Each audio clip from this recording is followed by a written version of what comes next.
जीवन को मुक्त करने के लिए, मनुष्य जीवन प्राप्त हो जाए अगर हम मुक्ति चाहते हैं, तो मुक्ति चाहते हैं तो उसके लिए कंपलसरी है 3 ऋणों से उऋण होना।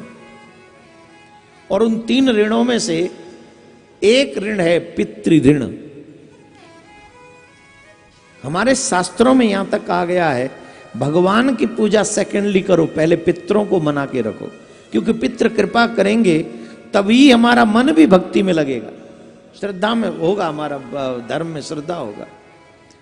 और पितरों को जब तक प्रसन्न नहीं किया जाएगा, वो पितृ हमारे घर में उथल पुथल मचा के रखते हैं। न तो फिर उथल पुथल होगी तो धर्म भी कहां होगा, कभी होगा कभी होगा। तो इसलिए पितृ जिसके लिए हम लोगों को इस धरती पे लेके आए, उन पितरों के कल्याण के लिए हमको प्रयासरत करना होना चाहिए, स्पेशली उन 15 दिनों में, क्योंकि हमारे यहाँ की 1 साल और वहाँ का 1 दिन बराबर है।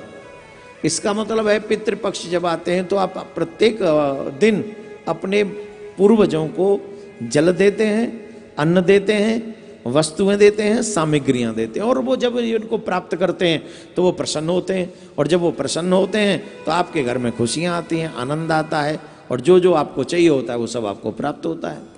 अगर वो रुष्ट हो जाएं तो वो गड़बड़ कर देते हैं। इसलिए पितृपक्ष में अपने पितरों के लिए अवश्य कुछ न कुछ करना चाहिए। और स्पेशली श्रीमद् भागवत कथा कहना तो बहुत दूर की बात है, अपनी भागवत कथा करवाना अपने पितरों के लिए, मूल पाठ बैठलवाना, ये तो बहुत बड़ी बात है। मेरे बच्चे कथा सुनने जा रहे हैं, इतना ही सुनते पितृलोक में पितर नाचने लग जाते हैं। मेरे बच्चे भागवत सुनने जा रहे हैं, इतना सुनते ही पितृपक्ष में पितर नृत्य करने लग जाते हैं। तो जब आप उनके श्रद्धा से, ऐसा नहीं कि चलो फॉर्मेलिटी नहीं, जब आप अपने पितरों के लिए भागवत कराएंगे, मूल पाठ बैठलवाएंगे, तो फिर तुम्हारे पितृ प्रसन्न क्यों नहीं होंगे। और इस पितृपक्ष में हम 2 कोशिश कर सकते हैं, एक तो मूल पाठ हो और दूसरा दैविक ऋण से भी ऋण हुआ जा सकता है। उन जिन जिन लोगों को पितृपक्ष में जो जजमान बनेंगे, जिनकी भागवत की पोथी बैठेगी, उनके नाम से, पितरों के नाम से भी और उन लोगों के नाम से भी यहाँ पर यज्ञ किया जा सकता है, जिससे आप तुरंत देवताओं के ऋण से भी ऋण हो जाएं। तो दैविक ऋण से भी ऋण हो जाओगे और पितृ ऋण से भी ऋण हो जाओगे।